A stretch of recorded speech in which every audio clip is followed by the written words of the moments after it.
Madhavan Shalini താരജോഡികൾ ഒന്നിച്ച class ചിത്രമാണ് Alaipayuthey.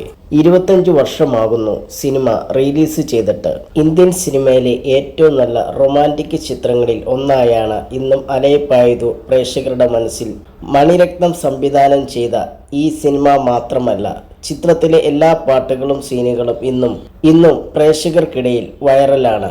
AR റഹ്മാനായിരുന്നു സംഗീതം നിർവഹിച്ചത്. തമിഴിലേക്കുള്ള മാധവന്റെ അരങ്ങേറ്റ സിനിമ കൂടിയായിരുന്നു ഇത്. മാധവന്റെ നായികയായി അലൈപായുതയിൽ അഭിനയിക്കുമ്പോൾ ശാലിനി അന്ന് തെന്നിന്ത്യയിലെ താരമൂല്യമുള്ള സൂപ്പർ നായികയാണ്. സിനിമയുടെ ഷൂട്ടിന് മുമ്പ് ശാലിനി തനിക്ക് മുമ്പിൽ വെച്ച ചില കണ്ടീഷനുകൾ അടുത്തിടെ മാധവൻ ഒരു അഭിമുഖത്തിൽ വെളിപ്പെടുത്തി. അലൈപായുതയുടെ ഷൂട്ടിങ്ങിനിടയിൽ ശാലിനി എന്നോട് പറഞ്ഞു, ഞാൻ അജിത്തിനെ വിവാഹം കഴിക്കാൻ പോകുന്നു. അതിനാൽ പ്രണയരംഗങ്ങൾ അമിതമായി അഭിനയിക്കരുത്, അധികം അടുത്തു വരരുത്, അല്പം അകലെ നിൽക്കണം. അത് കേട്ട് ഞാൻ തിരിച്ച് തമാശ രൂപേണ പറഞ്ഞു, ഹേ ഇതാ നോക്കൂ, ഞാനും സരിതയെ വിവാഹം കഴിക്കാൻ പോകുന്നു, അതിനാൽ നീയും അടുത്തു വരരുത്.